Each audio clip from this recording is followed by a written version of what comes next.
The biting wind off Lake Michigan whipped through the streets of Chicago, turning the city into a frozen masterpiece.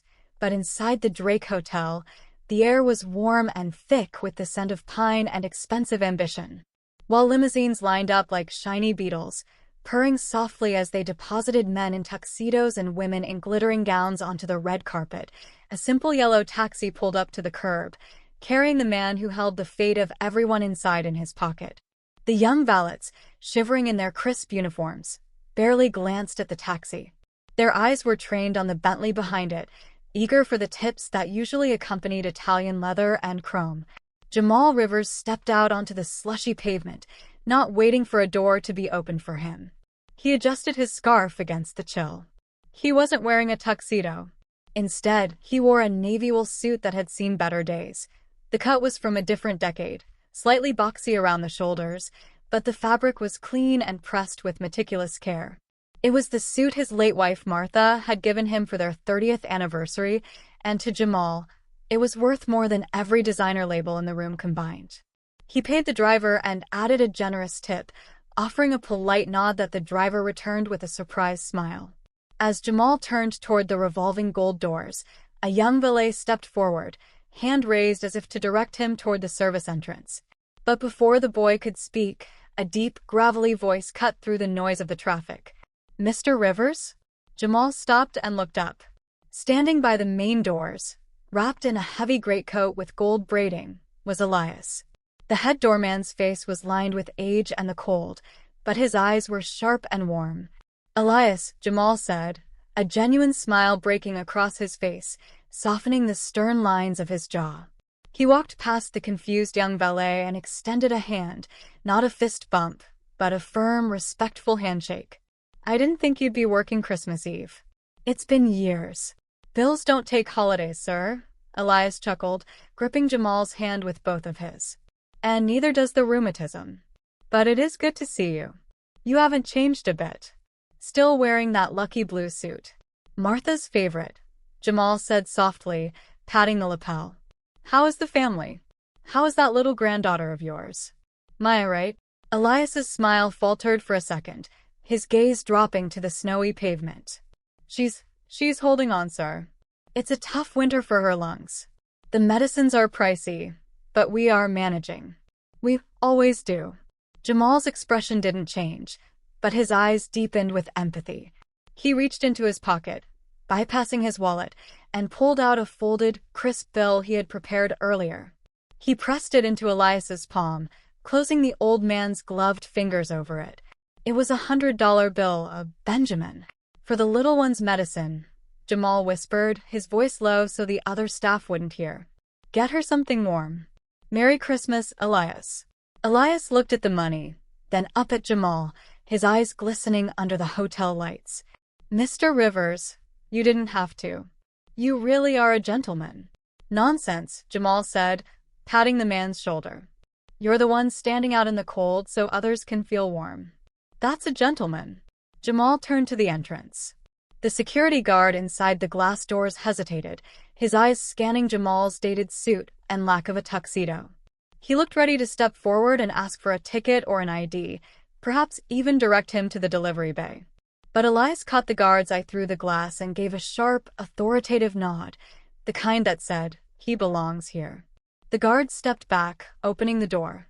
Jamal straightened his lapels, took a deep breath of the warm lobby air, and stepped into the lion's den, knowing that tonight, money would not be the measure of a man. Before we follow Jamal into the lion's den, I have a small request. If you are enjoying this story and believe that true class comes from kindness, please drop the number 8 in the comments below. It lets me know you are here with us. And if you haven't already, please consider subscribing to Black Brilliance and hitting that notification bell so you never miss a moment of our stories. Your support is what empowers us to keep creating content that inspires the soul. Now, let's step inside and see what happens next. The grand ballroom was a sea of black tuxedos and shimmering sequin gowns, a place where people looked at each other's wrists and necklines before looking at their eyes. Under the cascading crystal chandeliers, the hum of conversation was louder than the soft jazz quartet playing Nat King Cole's The Christmas Song in the corner. Waiters in crisp white jackets moved like ghosts through the crowd, balancing silver trays of champagne, their eyes fixed on the floor, trying to remain invisible. Jamal navigated the room slowly. Just moments ago, Elias had treated Jamal like a king, but in here, surrounded by the city's elite, Jamal was treated like a ghost. As he passed a group of investors near the ice sculpture, a woman instinctively shifted her clutch bag to her other arm, her eyes darting over Jamal's outdated navy suit with suspicion. She didn't see the man. She only saw the fabric, and to her, the fabric didn't belong. He found a quiet spot near a marble pillar, content to observe. He could hear the desperate whispers floating around him. "Have you seen the investor yet?" "No, but Richard Hale looks like he's about to sweat through his Armani. If this deal doesn't sign by 10, the company sinks." Jamal took a sip of water, his gaze drifting to a young busboy nearby, no older than 20, who was struggling to clear a table. The boy's hands were shaking, and in his nervousness, he dropped a linen napkin onto the polished floor. Before the boy could scramble down, Jamal was there. He bent down effortlessly, picked up the napkin, and handed it back with a reassuring nod. "Easy, son," Jamal said softly. "Breathe. You're doing fine." The boy looked at him with wide, grateful eyes, whispering a quick, "Thank you, sir," before rushing off toward the kitchen. Across the room, Vanessa Hale was watching. Dressed in a gold gown that hugged her figure a little too tightly, she was vibrating with stress. She hadn't seen the kindness in the interaction. She had only seen an older man in a non-formal suit bending down to do manual labor. In her mind, the equation was simple. Bad suit plus cleaning up equals lazy staff. She marched across the room, her heels clicking aggressively on the parquet floor. She didn't approach Jamal as a host greets a guest. She approached him as a manager reprimands a subordinate. She stopped 3 feet away and snapped her fingers, a sharp, stinging sound that cut through the nearby chatter. "Excuse me." Vanessa's voice was high and tight. She thrust her empty wine glass toward him, not even making eye contact. "We are completely out of champagne at table 4. And someone spilled sauce near the stage." Chop, chop. Jamal blinked, looking at the empty glass hovering near his chest. He looked at Vanessa's face, seeing the panic behind her arrogance. He didn't raise his voice. He didn't explain that he owned the building she was standing in, or the company she was desperate to save. "I think you might want to ask," Jamal began, his tone calm. "I don't pay you to think." Vanessa cut him off, her eyes finally locking onto his, cold and dismissive. "I pay you to serve. Get the champagne, or don't bother coming back for your shift tomorrow." She didn't wait for an answer, turning her back on him with a dismissive flip of her hair, leaving Jamal standing there with a half-smile that hid a brewing storm. Silence is usually peaceful, but in a room full of fragile egos, silence is a weapon, and tonight, it was about to cut deep. Vanessa stopped halfway to her table, realizing the waiter hadn't moved. He hadn't scurried off to the kitchen. He was still standing by the pillar, holding nothing but his dignity. She spun around, her face flushing with irritation, and marched back, grabbing her husband's arm along the way. Richard Hale, the CEO of Hale Quantum, was already on edge. He had been checking his watch every 30 seconds, waiting for the mysterious investor to arrive. When Vanessa pulled him toward the corner, whispering about insolent staff, he saw an opportunity to vent his frustration. Richard loomed over Jamal, his expensive tuxedo straining slightly at the buttons. He smelled of scotch and nervous sweat. "Is there a problem here?" Richard demanded, his voice booming loud enough to draw the attention of the nearby circle of bankers. "My wife gave you an order." Jamal met Richard's gaze calmly. He didn't shrink back. "I believe you are mistaken, ma'am. I am not staff. I am a guest." Vanessa let out a sharp, incredulous laugh. "A guest? In that?" She gestured vaguely at his suit. "Don't lie to me. Look at the cuffs. That thing is older than this building. You're clearly catering staff trying to blend in for free drinks." "I assure you," Jamal said, his voice steady but carrying a steel undertone, "respect is free, Mr. Hale. You should try it sometime." The room went quiet. The jazz band seemed to fade into the background. Guests turned, sensing the conflict. For Richard, this was unacceptable. Being lectured by a man in a frayed navy suit in front of his potential partners was a direct challenge to his authority. His face turned a dangerous shade of red. You want respect? Richard sneered, stepping into Jamal's personal space. Respect is earned. And you? You are ruining the aesthetic of my gala. Richard reached out to a passing tray and grabbed a full glass of heavy, dark Cabernet. His eyes gleamed with malice. If you won't serve the wine, maybe you should wear it. Without a second of hesitation, Richard tilted his wrist. The red wine splashed out of the glass, hanging in the air for a horrific second before crashing onto Jamal's chest. The dark liquid soaked instantly into the vintage wool, spreading across the lapel like blood. It wasn't just a stain on a piece of clothing. It was a desecration of the last gift Martha had ever given him. The cold liquid seeped through to his skin, but Jamal didn't flinch. He didn't raise a hand. He just stood there, closing his eyes for a brief moment as the smell of alcohol filled the space between them. The crowd gasped, phones went up to record, and Jamal stood frozen, looking down at the stain that looked like a bleeding wound on his heart, while Richard sneered, "Now get out." That was a painful moment to watch. If you stand with Jamal and believe that dignity is worth more than arrogance, please comment the number 3 below to let me know you are still here with us. And if you haven't yet, I highly recommend subscribing to Black Brilliance and turning on the notification bell so you don't miss the justice that is coming. Your support helps us continue creating these powerful stories to inform and inspire you. Now, let's see how Jamal responds. Dignity is not about how loud you shout when you are insulted, but how tall you stand when you walk away. Jamal didn't say a word to Richard Hill. He didn't look at the cameras flashing around him, nor did he acknowledge the murmurs of pity and amusement rippling through the crowd. He simply reached into his pocket, pulled out a handkerchief, and dabbed the excess wine from his chin.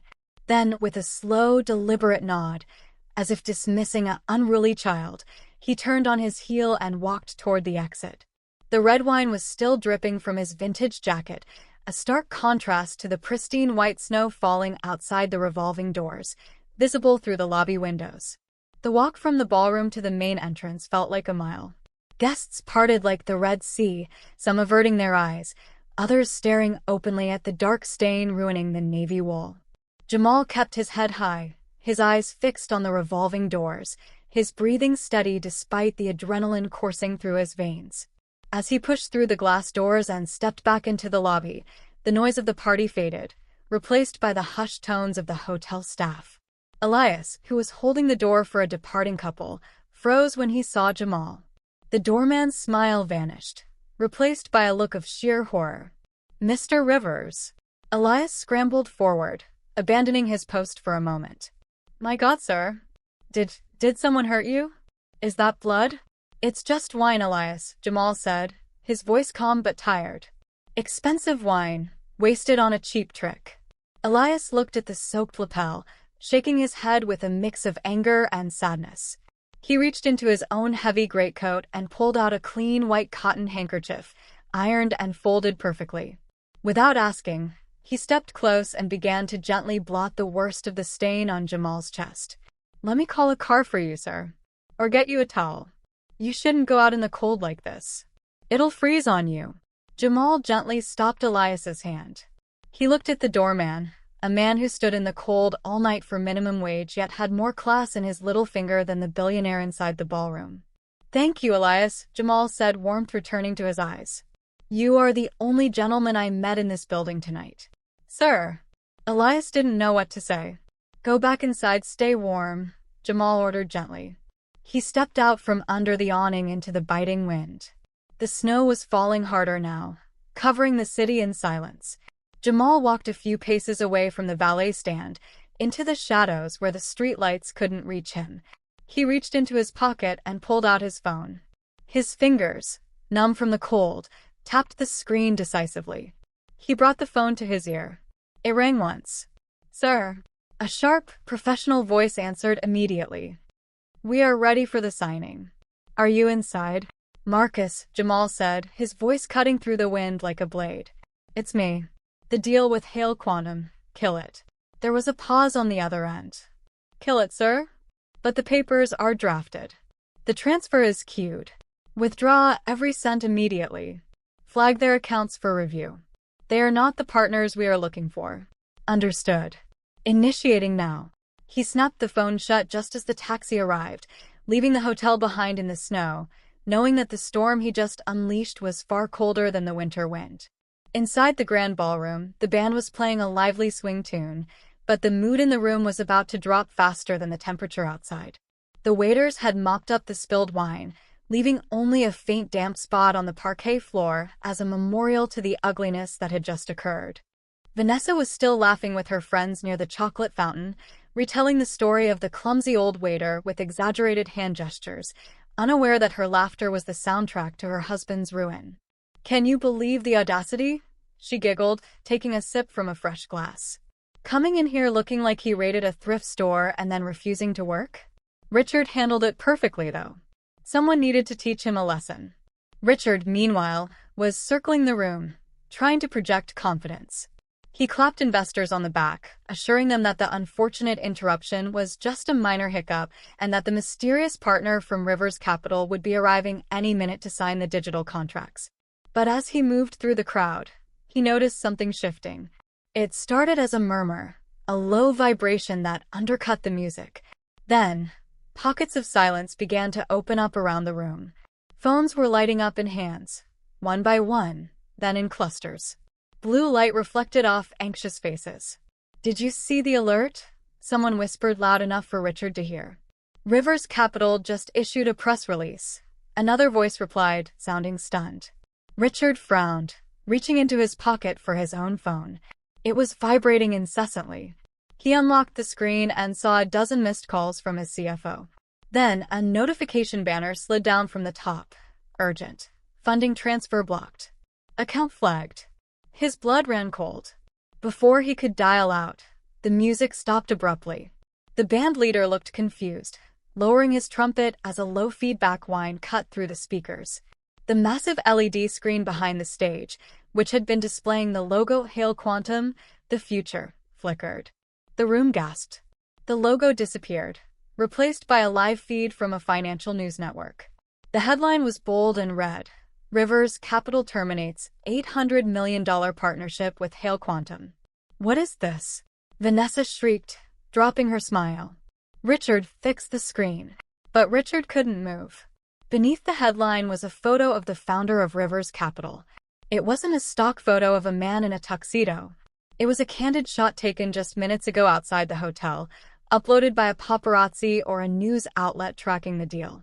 It showed a dignified black man in a vintage navy wool suit, the very suit Richard had just soaked in wine. The caption read, "Jamal Rivers, CEO, leaves the Drake after alleged mistreatment." The realization hit the room like a physical blow. The waiter, the bum, the man they had shunned, mocked, and expelled. "That's him," a banker near Richard said, his voice trembling with rage. "You poured wine on Jamal Rivers? You poured wine on our money." Vanessa froze. Her eyes darted from the screen to her husband's pale face. The glass of champagne in her hand slipped from her numb fingers. It hit the floor with a harsh crash, shattering into 1,000 pieces, the sound echoing the exact moment their future disintegrated. The room fell deadly silent, all eyes turning to Richard and Vanessa, who stood alone in the center of the dance floor, stripped of their pride, realizing they had just kicked out their own savior. Regret always comes too late, arriving only after the damage is done and the guest has left the building. By midnight, the Drake Hotel was almost empty. The gala, which was supposed to last until the early hours of Christmas morning, had dissolved into an awkward exodus of hushed whispers and hurried exits. No one wanted to be photographed near the toxic brand of Hail Quantum. Richard and Vanessa sat alone at table 4, the very table where Vanessa had demanded champagne just hours earlier. The ballroom was silent, save for the clinking of staff clearing away expensive, untouched food. Richard's phone had finally stopped buzzing, not because the crisis was over, but because the battery had died, much like his career. He stared at the empty spot on the floor where he had poured the wine, realizing too late that he hadn't stained a suit, he had stained his own soul. Miles away, in a quiet wood-paneled study overlooking the snowy skyline, Jamal Rivers sat by a crackling fire. He had changed into a comfortable cardigan, and a cup of hot tea steamed on the table beside him. The navy suit hung on a dress form in the corner. The wine stain had dried dark and ugly on the fabric, ruining it forever. But as Jamal looked at it, he didn't feel anger. He felt peace. The suit had done its job.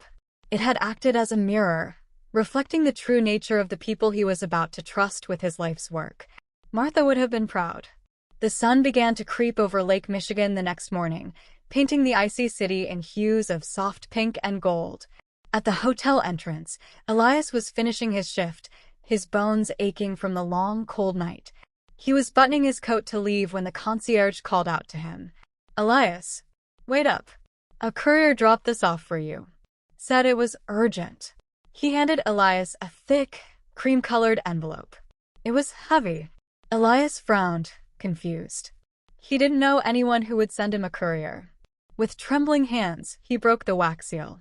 Inside was a letter on thick stationery and a check. When Elias saw the numbers on the check, his knees nearly gave out. It was enough to cover Maya's treatments for the next year, with enough left over to start a college fund.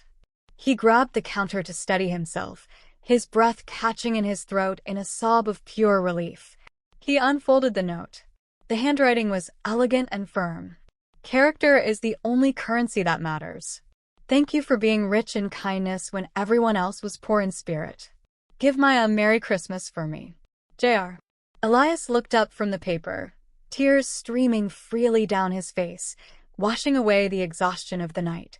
He looked out at the street where the yellow taxi had disappeared hours ago, whispering a silent thank you into the crisp morning air. The sun rose over Chicago, melting the snow, proving that even the coldest nights eventually give way to the light of a good day. In the end, the wine washed away, but the truth remained: arrogance screams, while true class whispers. Jamal's story reminds us that a person's value is never found in the fabric of their clothes, but in the kindness of their heart. If you believe in dignity, respect, and lifting others up, please subscribe to Black Brilliance.